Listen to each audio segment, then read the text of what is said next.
Oh, oh, oh, oh, oh.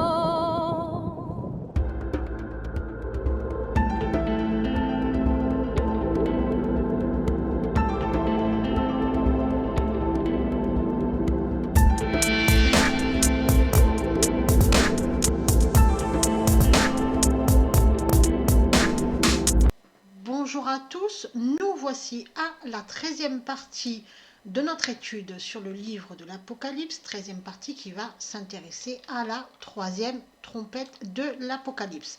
Rappelons que les trompettes de l'Apocalypse sont sonnées par les anges pour préparer le retour de Jésus-Christ. Tout est fait pour nous ramener à la foi, pour nous ramener à Dieu, le roi sur terre, et elles sont sonnées après l'ouverture du 4e sceau, qui est le cavalier vert de l'Apocalypse, et avant l'ouverture du 7e sceau, qui est le retour de Jésus-Christ sur terre. Rappelons que les 3 premières trompettes sont sonnées après l'ouverture du 4e sceau et avant l'ouverture du 5e sceau, qui est l'enlèvement de l'Église de Christ. Lors de nos études précédentes, nous avions dit que la première trompette était la Première Guerre mondiale, la seconde trompette est la Seconde Guerre mondiale. Et qu'en est-il de la troisième trompette? On sait qu'elle doit être sonnée après l'année 1945 et avant l'enlèvement de l'Église de Jésus-Christ. L'événement annoncé par la troisième trompette s'est-il déjà produit? Nous allons essayer de voir tout cela. Lisons le texte qui décrit cette troisième trompette. Le troisième ange sonna de la trompette, et il tomba du ciel une grande étoile ardente comme un flambeau, et elle tomba sur le tiers des fleuves et sur les sources des eaux. Le nom de cette étoile est Absinthe, et le tiers des eaux fut changé en absinthe, et beaucoup d'hommes moururent par les eaux parce qu'elles étaient devenues amères. Apocalypse chapitre 8, versets 10 à 11. Ce texte parle d'une étoile qui tombe du ciel et aussi interprété littéralement par beaucoup. Ainsi, nombreux sont ceux des commentateurs qui disent qu'il s'agit d'une étoile ou d'une météorite qui va s'abattre sur la terre en ravageant tout sur son passage. C'est la vision apocalyptique souvent décrite par les films hollywoodiens à gros budget.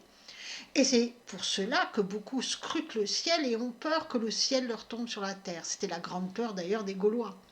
Ceux qui ont adopté cette vision des choses, qui pensent que cette troisième trompette annonce la chute d'une étoile ou d'une météorite sur la Terre, pensent que l'événement ne s'est pas encore produit, mais qu'il faut s'y préparer. Et c'est pour ça que certains, très anxieux par cette théorie apocalyptique, construisent des bunkers ou font des réserves, etc., etc. Certains ont peur des zombies, d'autres ont peur d'une guerre nucléaire, d'autres encore d'une météorite que le ciel leur tombe sur la tête. Chacun ses peurs. Mais Dieu ne cesse de nous répéter de ne pas avoir peur. Tout ceci n'est pas fait pour qu'on ait peur. Tout ceci est fait pour qu'on trouve la foi en Jésus-Christ. Et pour cesser d'avoir peur, il faut comprendre la parole de Dieu. Est-ce que ces versets décrivant l'événement annoncé par la troisième trompette est-il véritablement une étoile ou une météorite qui va s'abattre sur la terre? Beaucoup, lorsqu'ils lisent la Bible, oublient souvent que la parole de Dieu doit se comprendre d'une manière spirituelle, qu'une lecture spirituelle est plus juste qu'une lecture littérale et qu'il faut recouper certains textes, notamment ceux de l'Ancien Testament, des prophéties de l'Ancien Testament, pour comprendre le véritable sens spirituel d'un texte. Si on lit ces 2 versets qui concernent la troisième trompette d'une manière littérale, sans faire de recherche ailleurs dans la parole de Dieu, dans la Bible, notamment dans l'Ancien Testament, effectivement, il y a de quoi avoir peur. On va s'attendre à ce que le ciel nous tombe sur la tête. Essayons de lire ce texte, ces 2 versets, avec notre esprit d'une manière spirituelle, afin de comprendre en vérité la parole de Dieu.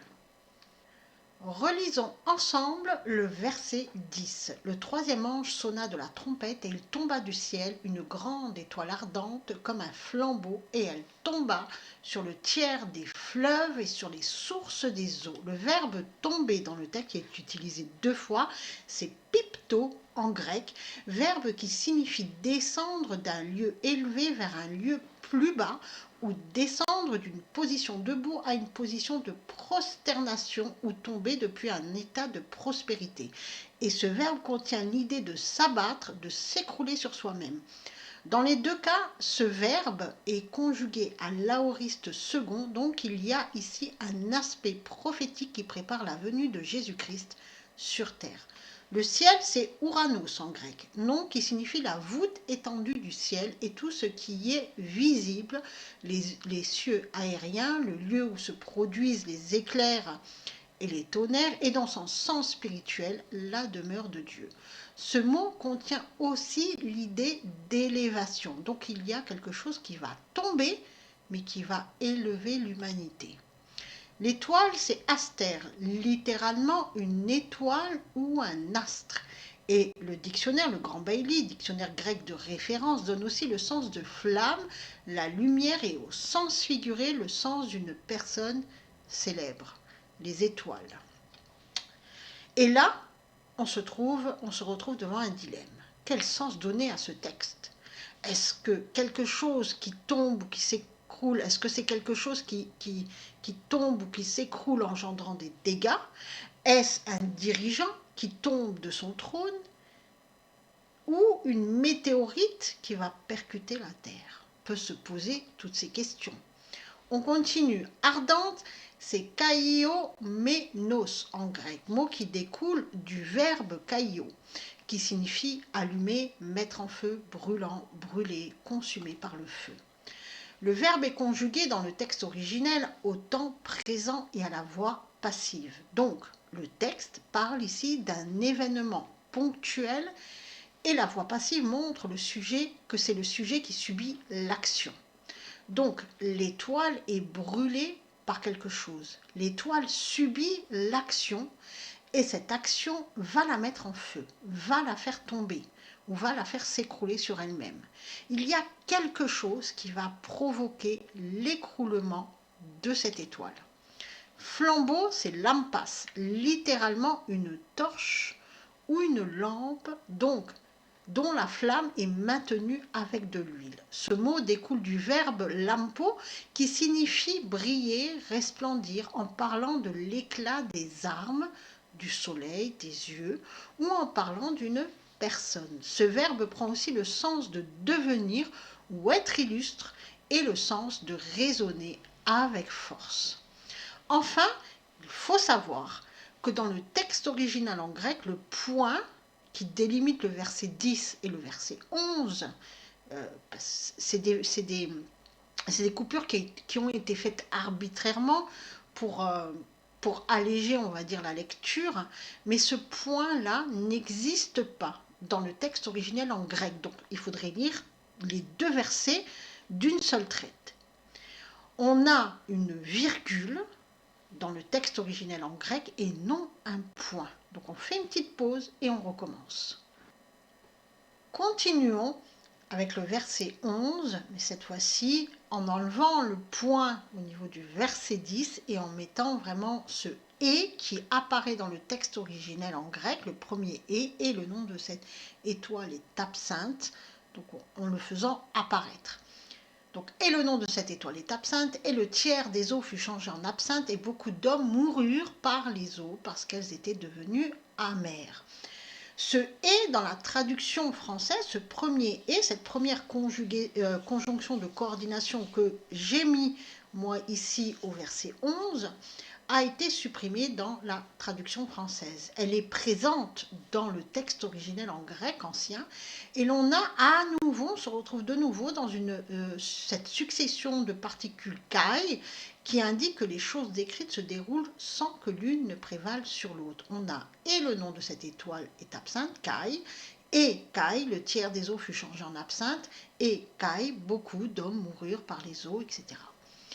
On a déjà vu cette structure lors de nos études précédentes et donc on sait que c'est tout ce qui est décrit là, ce sont des événements qui vont se dérouler, mais là, en fait, sans notion d'ordre chronologique et sans notion de dire il y a, cet événement est plus grand que l'autre, etc., etc. Non. Le fait d'avoir supprimé le premier caille est fâcheux, car alors on enlève cette notion de non-ordre chronologique et l'on fait croire au lecteur que les événements décrits apparaissent dans l'ordre et se suivent.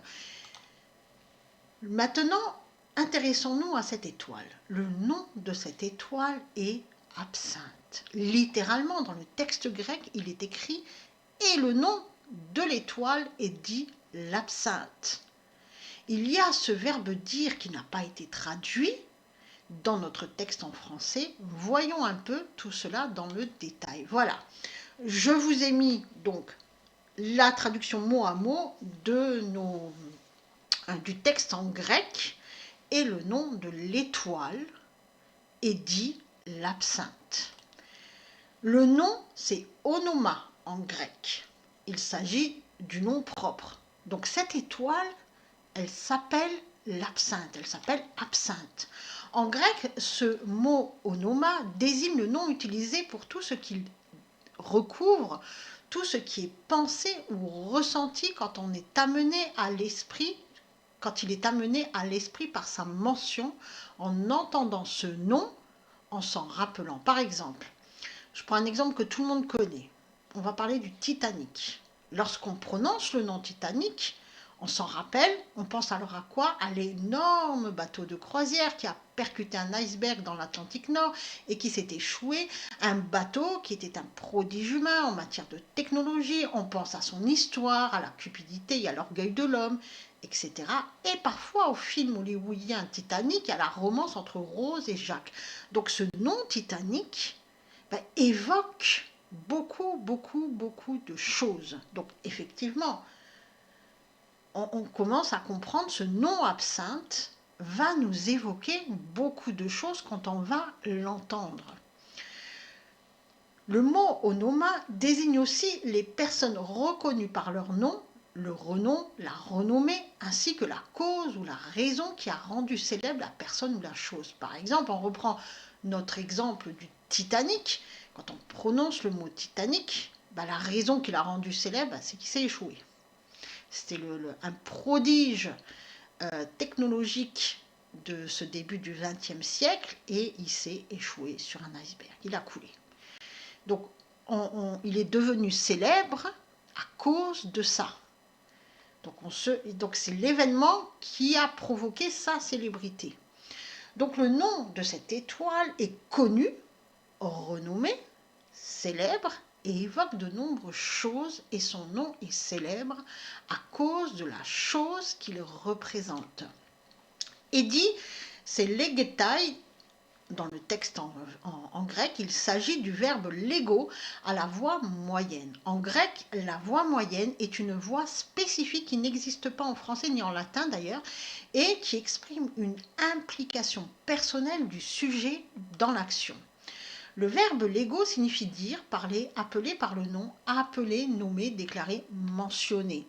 Donc cette étoile s'est appelée absinthe à cause de l'action qu'elle a produite. C'est son action qui l'a rendue célèbre et qui a fait qu'on l'a appelée absinthe. Elle s'est déclarée absinthe par l'action qu'elle a produite. Maintenant, il nous faut définir ce qu'est l'absinthe. Absinthe, absinthos en grec. Il n'y a que 2 occurrences de ce mot dans le Nouveau Testament et les 2 fois où ce mot est utilisé, c'est dans ce verset 11. Donc on n'a aucun point de comparaison. On connaît l'absinthe, cette plante médicinale aromatique qui contient une essence amère et dont on tire une liqueur. Cette plante est utilisée pour ses vertus, ses grandes vertus médicinales, mais l'on sait que cette plante peut devenir un poison à haute dose. Donc on commence à comprendre l'idée. D'ailleurs, la traduction en français courant de la Bible en français courant a préféré le mot amertume pour traduire le nom absinthe. On se souvient que ce mot est un nom dont le souvenir est attaché à beaucoup de choses et que son nom lui a été donné à cause de son action. On garde ça en tête.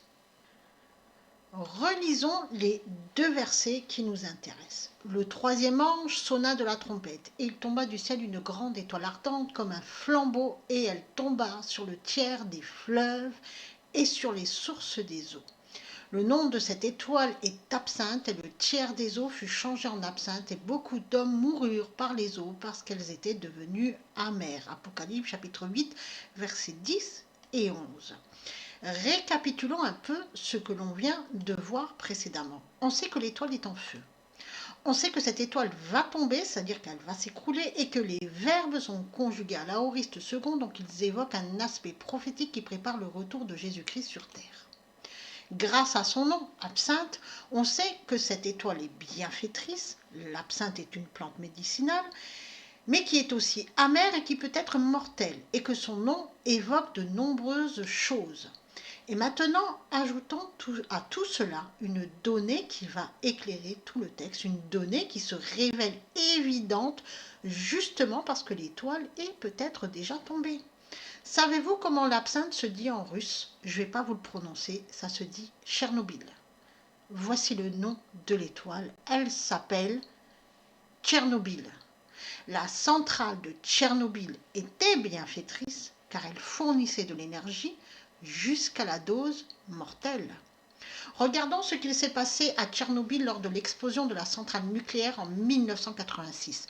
L'explosion a été comme une boule de feu, une torche géante. Elle a été filmée par des caméras et l'on y voit au moment de l'explosion comme une boule de feu. La centrale de Tchernobyl a explosé de l'intérieur avant de s'effondrer sur elle-même. Suite à l'explosion, un nuage radioactif s'est élevé à 1,5 km de haut et ce nuage a été poussé à travers toute l'Europe. À l'époque, les médias avaient montré ce nuage radioactif se déplaçant à travers l'Europe et nos chers médias français criaient en boucle que le nuage s'était arrêté à nos frontières. On sait maintenant que cela est totalement faux.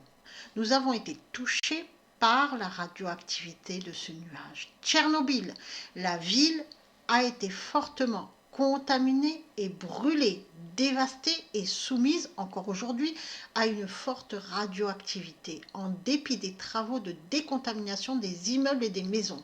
Les maisons de la vieille ville sont laissées à l'abandon et la végétation a repris ses droits, ce qui donne l'impression d'une ville fantôme. En effet, la ville a été évacuée dans l'urgence et les gens y ont laissé toutes leurs affaires personnelles. Revenons au nuage radioactif. Durant la semaine qui a suivi l'explosion, il a plu sur toute l'Europe et la Russie. Et le césium 137, l'élément radioactif, s'est déposé sur tous les territoires traversés par le nuage à cause de la pluie. Et ces écoulements ont concentré le césium 137 dans les eaux des rivières et les nappes phréatiques.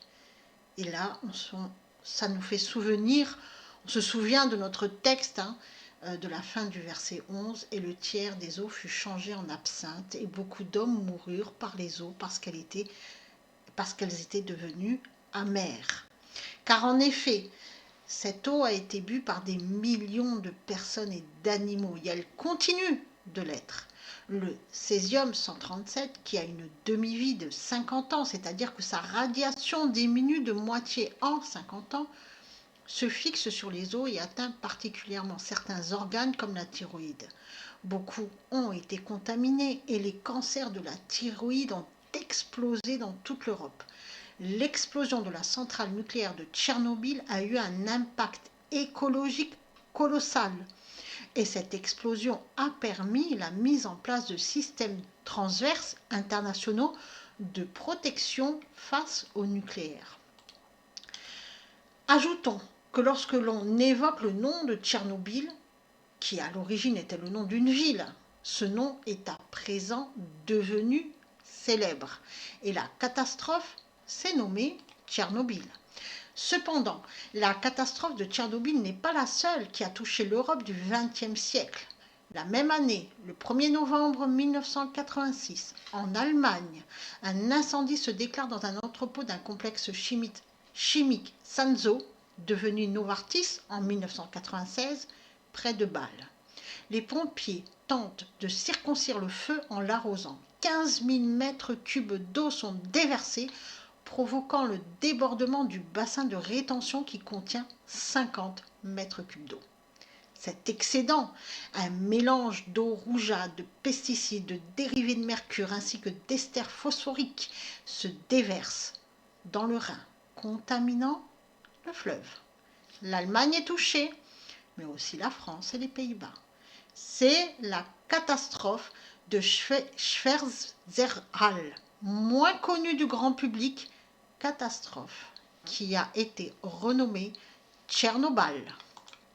Remarquons que le texte biblique n'évoque pas les mers qui ont été rendues amères, mais bien les eaux, c'est-à-dire les eaux de pluie, les rivières, les fleuves, les nappes phréatiques. Et ces deux catastrophes ont effectivement contaminé les eaux.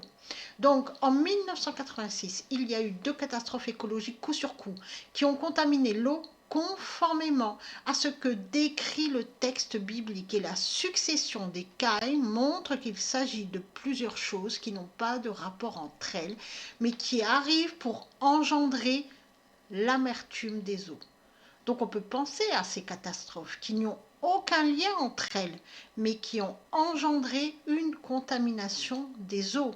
Et l'aspect prophétique, Tchernobyl et Tchernobyl ont amené un ensemble de systèmes pour que l'homme aspire à la paix et à la sécurité sur Terre, et des choses ont été mises en place dans ce sens, de bonnes choses, parce que les intentions étaient bonnes, mais parfois de mauvaises choses, parce que bien sûr, derrière ces bonnes intentions, il y a toujours des personnes malveillantes qui, sous couvert d'écologie et de protection, vont profiter pour assouvir leur soif de pouvoir et mettre en place le nouvel ordre mondial. Et tout cela participe bien sûr à construire un monde dans lequel petit à petit tout se met en place pour le retour de Jésus-Christ. Notez que cela se passe en Europe, et c'est de l'Europe que surgira l'Antichrist, c'est de l'Europe que surgira le nouvel ordre mondial. Attention, et il faut le préciser, le fait de dire que la troisième trompette et l'explosion de la centrale nucléaire de Tchernobyl et la catastrophe de Tchernobyl, Schweizerhall, c'est difficile de prononcer ce mot en allemand, reste une hypothèse. De nombreux éléments corroborent, mais il faut toujours rester humble devant la parole de Dieu. On n'est pas à l'abri que cet événement décrit dans ces versets ne se soit pas encore produit, et lorsqu'il se produira, on pourra alors comprendre cette parole de Dieu, car ces versets prophétiques ne peuvent véritablement se comprendre uniquement lorsque l'événement est déjà passé, sinon il reste voilé. Mais il faut le dire, ces deux catastrophes-là corroborent beaucoup d'aspects dans ce texte. Ça colle à ce texte. Après la troisième trompette, celle que l'on vient de voir, le cinquième sceau est ouvert, c'est-à-dire l'enlèvement de l'Église. Là, on sait qu'il n'est pas encore ouvert, c'est un fait, c'est une vérité. Et lors de notre prochaine étude, on va étudier ce cinquième sceau. Qu'est-ce que signifie ce cinquième sceau? Quel est cet événement que tout le monde appelle l'enlèvement de l'Église? Soyez bénis.